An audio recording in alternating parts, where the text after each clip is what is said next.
കേരളത്തിലെ ഉന്നത വിദ്യാഭ്യാസ രംഗം തകർന്നുകൊണ്ടിരിക്കുന്ന സമയത്താണ് കേരള സർവകലാശാലയിലും അതേപോലെ തന്നെ മറ്റ് സർവകലാശാലയിലും ഒരുപാട് പ്രശ്നങ്ങൾ നടക്കുന്നത്. ഈ പ്രശ്നങ്ങളുടെയൊക്കെ പിറകിൽ രാഷ്ട്രീയമായ അതിപ്രസരവും രാഷ്ട്രീയമായ ഇടപെടലുകളും ആണെന്ന് നമുക്ക് എല്ലാവർക്കും വ്യക്തമായിട്ട് അറിയാം. കേരളം മറ്റെല്ലാ കാര്യത്തിലും നമ്മൾ വളരെ മുന്നിലാണെന്ന് അവകാശപ്പെടുന്നുണ്ടെങ്കിലും ഇപ്പോൾ നമ്മൾ ഉന്നത വിദ്യാഭ്യാസത്തിന്റെ കാര്യത്തിൽ വളരെയധികം പിന്നോക്കം പോവുകയാണ്.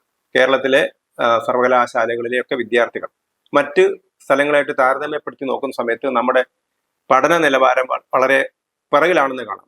അപ്പൊ ഇതിന്റെയൊക്കെ ഉത്തരവാദിത്തത്തിൽ നിന്ന് നമ്മുടെ സംസ്ഥാനത്തെ ഭരണകൂടത്തിനോ അല്ലെങ്കിൽ ഇവിടുത്തെ സർവകലാശാലകളുടെ നടത്തിപ്പുകാർക്കോ ഒഴിഞ്ഞു മാറാൻ കഴിയില്ല എന്നുള്ളതാണ് ഒരു കാര്യം.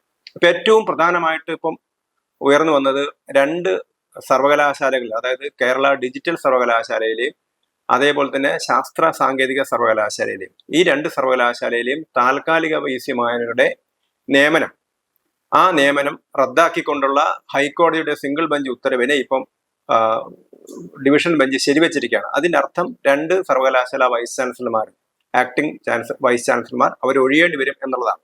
അപ്പൊ അതിന് പറയുന്നത് ഹൈക്കോടതി പറഞ്ഞൊരു കാര്യം, അതായത് സർക്കാരിന്റെ കൂടി പിന്തുണയില്ലാതെ അല്ലെങ്കിൽ സർക്കാരിന്റെ നാമനിർദ്ദേശം ഇല്ലാതെയാണ്, ആ സർക്കാർ നൽകിയ ലിസ്റ്റിൽ നിന്നല്ലാതെയാണ് ചാൻസലർ നിയമിച്ചിരിക്കുന്നത്. അതുകൊണ്ട് അത് അസാധുവും, മാത്രമല്ല അവർ 6 മാസം കഴിഞ്ഞു എന്നുള്ളതാണ് ഒരു നിബന്ധന. ആ നിബന്ധന പാലിക്കപ്പെട്ടില്ല, അതുകൊണ്ട് അവർ 6 മാസം കഴിഞ്ഞിരിക്കുകയാണ് എന്ന് പറഞ്ഞു. ഇങ്ങനെ 6 മാസം കഴിഞ്ഞ വേറെ വി സിമാരും ഉണ്ട് എന്നുള്ളതാണ് മറ്റൊരു കാര്യം. അപ്പൊ ഇത് വീണ്ടും ഒരു സങ്കീർണമായ പ്രശ്നത്തിലേക്ക് നടക്കുകയാണ്. അപ്പൊ ഇതിന്റെയൊക്കെ പിറകിൽ കേരളത്തിലെ ഇപ്പോൾ നമുക്ക് നേരത്തെ തന്നെ കാണാൻ കഴിയും, ആരിഫ് മുഹമ്മദ് ഖാൻ ഗവർണർ ആയിരുന്ന സമയത്ത്, കാരണം ഇത് ആരിഫ് മുഹമ്മദ് ഖാനാണ് ഇവരെ അപ്പോയിന്റ് ചെയ്തത്. ഈ രണ്ടുപേരെ, സിസ തോമസിനെ ഡിജിറ്റൽ സർവകലാശാലയുടെ ആക്ടിംഗ് വൈസ് ചാൻസലറായിട്ടും അതുപോലെ തന്നെ ശിവപ്രസാദിനെ ശാസ്ത്ര സാങ്കേതിക സർവകലാശാലയുടെ ആക്ടിംഗ് വൈസ് ചാൻസലറായിട്ട് നിയമിച്ചത് നമ്മുടെ നേരത്തെ ഗവർണറായിരുന്നു. അപ്പൊ ആ ഗവർണർക്കെതിരെ ഏതൊക്കെ രീതിയിലുള്ള ആക്രമണങ്ങളാണ് ഇവർ നടത്തിയത്, ഗവർണറെ ശാരീരികമായിട്ട് തടയാൻ വരെ അവർ SFIക്കാരെ കൊണ്ട് ശ്രമിച്ചു എന്നുള്ളതാണ് നമ്മളെല്ലാവരും കണ്ടൊരു കാര്യമാണ്. അപ്പം വിദ്യാഭ്യാസ രംഗത്തെ കലുഷിതമാക്കുന്നതിൽ കേരളത്തിലെ സർക്കാരിനും ഇടതുമുന്നണിക്കുള്ളൊരു പങ്കാണ് നമുക്ക് വ്യക്തമാകുന്നത്. ഇപ്പൊ പല മാധ്യമങ്ങളും എഴുതി പിടിപ്പിക്കുന്നുണ്ട്. മാധ്യമങ്ങൾ എന്താ എഴുതുന്നത്, സർവകലാശാലയിലെ പ്രവർത്തനം താളം തെറ്റി, വിദ്യാർത്ഥികൾക്ക് മാർക്ക് ലിസ്റ്റ് കിട്ടുന്നില്ല എന്നൊക്കെ പറയും. കേരള സർവകലാശാലയെ സംബന്ധിച്ചിടത്തോളം മോഹൻ കുന്നുമേൽ അദ്ദേഹം റഷ്യയിൽ പോകുന്നതിന് മുമ്പ് അദ്ദേഹം എല്ലാ ഫയലുകളും തീർത്തു എന്നാ പറയുന്നത്. ഇപ്പൊ Sisa Thomas acting V C ആയിട്ട് വന്നു. ആ സിസ തോമസിനെ പ്രവർത്തിക്കാൻ SFIക്കാരും അതുപോലെ തന്നെ CPIമാരൊന്നും അനുവദിക്കുന്നില്ല, അവരെ ഓഫീസിൽ പോകാൻ അനുവദിക്കുന്നില്ല. ഇപ്പം ഏതാണ്ട് വിധി അവർക്കെതിരായിട്ട് വരികയും ചെയ്തു. ഈ സമയത്ത് എന്താണ് യഥാർത്ഥത്തിൽ സംഭവിക്കുന്നത്, എന്താണ് പരിഹാരം എന്നുള്ളതാണ് ഒരു കാര്യം. ഇപ്പം കേരളത്തിലെ സർവകലാശാലകളുടെ ഏറ്റവും വലിയ ഗതികേട്, കേരളത്തിലെ 14 സർവകലാശാലകളിലും സ്ഥിരം VC ഇല്ല എന്നുള്ളതാണ് ഒരു വിഷയം. ആകെ ആരോഗ്യ സർവകലാശാലയിൽ മാത്രമാണ് VC ഉള്ളത്. അദ്ദേഹത്തിന് 5 കൊല്ലത്തെ കാലാവധിയുണ്ട്. അദ്ദേഹത്തിനാണ് കേരള സർവകലാശാലയുടെ VCയുടെ ചാർജ്. ബാക്കി എല്ലാ സർവകലാശാലകളിലും അഡ്ഹോക്ക് ഭരണമാണ് നടക്കുന്നത്. ഇതിന്റെ ഉത്തരവാദി ആരാണ്? UGC റെഗുലേഷൻ പ്രകാരം സർവകലാശാലകളിലെ സെർച്ച് കമ്മിറ്റിയെ രൂപീകരിച്ച് വൈസ് ചാൻസലർമാരെ നിയമിക്കണം. ആ വൈസ് ചാൻസലർമാരെ നിയമിക്കാൻ വേണ്ടി സംസ്ഥാന സർക്കാർ ഇതുവരെ സെനറ്റിന്റെ പ്രതിനിധികളെ ഇതുവരെ കൊടുത്തിട്ടില്ല. സർവകലാശാലയുടെ പ്രതിനിധികളെ കൊടുത്തിട്ടില്ല. ഒന്ന് UGCയുടെ പ്രതിനിധിയും ഒന്ന് ചാൻസലറുടെ പ്രതിനിധിയാണ് ഈ സെർച്ച് കമ്മിറ്റിയിലുള്ളത്. അപ്പം ഈ സ്ഥിരം VCമാരെ വരുന്നതിന് എതിർക്കുന്നത് ആരാണ്? കേരള സർക്കാർ തന്നെയാണ് എതിർക്കുന്നത്. അതിന് പകരം അവർ പുതിയ ബില്ല് കൊണ്ടുവരികയാണ് ചെയ്തത്. ആ ബില്ലൊന്നും ആരും ഒപ്പിട്ടില്ല, അത് അങ്ങനെ തന്നെ കിടക്കാണ്. നിയമസഭ പാസാക്കിയ ബില്ല് അങ്ങനെ തന്നെ കിടക്കാണ്. രാഷ്ട്രപതി ഒപ്പിട്ടില്ല, ഗവർണർ ഒപ്പിട്ടില്ല, ആരും ഒപ്പിട്ടിട്ടില്ല. അപ്പൊ ഇവിടെ സംസ്ഥാന സർക്കാരിന് കേരളത്തിലെ വിദ്യാഭ്യാസ പ്രശ്നങ്ങളെ പരിഹരിക്കണമെന്നുണ്ടെങ്കിൽ, എല്ലാ സർവകലാശാലകളും സ്ഥിരം VC വേണമെന്നുണ്ടെങ്കിൽ അവർക്ക് ചെയ്യാവുന്നത് ഏറ്റവും പെട്ടെന്ന് തന്നെ സെർച്ച് കമ്മിറ്റിയിലേക്ക് സർക്കാരിന്റെ അല്ലെങ്കിൽ സെനറ്റിന്റെ പ്രതിനിധികളെ കൊടുത്തയക്കുക എന്നുള്ളതാണ്. അങ്ങനെ ആ സമയത്ത് പെട്ടെന്ന് തന്നെ നമുക്ക് സ്ഥിരം VCമാരുണ്ടാവും.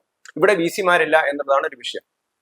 മറ്റൊരു കാര്യം, ഈ രണ്ട് സർവകലാശാലകളിലെ വൈസ് ചാൻസലർമാരുടെ നിയമനം റദ്ദാക്കപ്പെട്ട സാഹചര്യത്തിൽ, താൽക്കാലിക VCമാരുടെ നിയമനം, ആക്ടിംഗ് VCമാരുടെ നിയമനം റദ്ദാക്കപ്പെട്ട സാഹചര്യത്തിൽ എന്തു സംഭവിക്കും എന്നുള്ളതാണ്. കാരണം ഇനി പുതിയ ആക്ടിംഗ് VC വരണമെങ്കിൽ വീണ്ടും സർക്കാർ പേര് കൊടുക്കണം, ഗവർണർ നിശ്ചയിക്കണം. അതിനു മുമ്പ് മറ്റവർ കോടതിയിൽ പോകും. കോടതി പോകാനുള്ള ന്യായം അവർക്കുണ്ടല്ലോ, അവർക്ക് കോടതിയിൽ പോവാം. കോടതി സ്റ്റേ കൊടുക്കുകയാണെങ്കിൽ ഈ പ്രക്രിയ നിൽക്കും, ഇല്ലെങ്കിൽ കോടതി തീരുമാനിക്കുന്നവർ അത് നീണ്ടുപോകും. സ്റ്റേ കൊടുക്കുകയാണെങ്കിൽ ഈ രണ്ട് വൈസ് ചാൻസലർമാർക്കും തുടരാം. സ്റ്റേ കൊടുത്തില്ലെങ്കിൽ ഒരു തീരുമാനം എടുക്കുന്നത് വരെ എന്ത് ചെയ്യും എന്നുള്ളതാണ് ഒരു വിഷയം. ഇവിടെ പ്രസക്തമായ ഒരു കാര്യം, ഹൈക്കോടതി പരിഗണിക്കാതിരുന്നൊരു പ്രസക്തമായ ഒരു കാര്യമുണ്ട്. കാരണം ഇതിനകത്ത് UGC ആണ് അന്തിമമായിട്ട് തീരുമാനിക്കേണ്ടത്. UGC റെഗുലേഷൻ പ്രകാരമാണ്. കാരണം ഒരു സർവകലാശാല നിയമമുണ്ട്, UGC നിയമവും ഒരേ സമയത്തുണ്ടെങ്കിൽ UGC നിയമത്തിനാണ് പ്രാബല്യം ഉണ്ടാകുന്നത്. UGC നിയമപ്രകാരവും അതുപോലെ തന്നെ സുപ്രീം കോടതി പറഞ്ഞത് പ്രകാരവും സർവകലാശാലകളുടെ പൂർണ്ണമായ അധികാരം ചാൻസലർക്കാണ്. ഇപ്പൊ CPM-കാരനായ ഗോപിനാഥ് രവീന്ദ്രൻ കണ്ണൂർ സർവകലാശാലയുടെ വൈസ് ചാൻസലറായിരുന്നു. അദ്ദേഹത്തിന് കാലാവധി നീട്ടിക്കൊടുത്തു. അവസാനം അദ്ദേഹത്തെ സുപ്രീം കോടതി എടുത്ത് പുറത്ത് കളയുകയാണ് ചെയ്തത്. ആ സമയത്ത് ഗോപിനാഥ് രവീന്ദ്രന്റെ നിയമനവുമായി ബന്ധപ്പെട്ട കോടതി വിധിയിൽ വളരെ വ്യക്തമായിട്ട് പറയുന്നുണ്ട്, ചാൻസലറാണ് തീരുമാനിക്കേണ്ടത് വൈസ് ചാൻസലർ ആരാവണം, സർക്കാർ അതിനകത്ത് ഇടപെടാൻ പാടില്ല എന്ന് വളരെ വ്യക്തമായിട്ട് പറയുന്നുണ്ട്. അതുപോലെ UGC റെഗുലേഷൻസിലും പറയുന്നുണ്ട്. അപ്പൊ കോടതി പക്ഷേ കേരളത്തിലെ സർവകലാശാലകളുടെ ആക്ട് മാത്രമാണ് പരിഗണിച്ചത്. അപ്പൊ അതുകൊണ്ട് ഇപ്പം ഏതായാലും അവർ കോടതിയിൽ പോവുകയാണെങ്കിൽ വീണ്ടും പ്രശ്നം കലുഷിതമാവും. ഇവിടെ ഇതൊന്നുമല്ല അടിസ്ഥാനപരമായ പ്രശ്നം. വിദ്യാഭ്യാസ രംഗത്തെ, കേരളത്തിലെ ഉന്നത വിദ്യാഭ്യാസ രംഗത്തെ പിടിച്ചു നിർത്താൻ വേണ്ടി, അല്ലെങ്കിൽ ആ നിലവാരം ഉയർത്താൻ വേണ്ടി, അല്ലെങ്കിൽ നിലവാരം താഴുന്നത് പിടിച്ചു നിർത്താൻ വേണ്ടി എന്ത് നടപടികളാണ് കേരളത്തിലെ ഉന്നത വിദ്യാഭ്യാസ മന്ത്രിയും അധികൃതരൊക്കെ ചെയ്യുന്നത്? അവർ രാഷ്ട്രീയ കളി മാത്രമാണ് നടക്കുന്നത്. സർവകലാശാലയിലെ എല്ലാ രംഗങ്ങളിലും രാഷ്ട്രീയം കുത്തിത്തിരുകിയിരിക്കുകയാണ്. സിൻഡിക്കേറ്റിലൊക്കെ ആണെങ്കിൽ 4ാം കിട രാഷ്ട്രീയക്കാരെ കൊണ്ട് കുത്തി നിറച്ചിരിക്കുന്നു.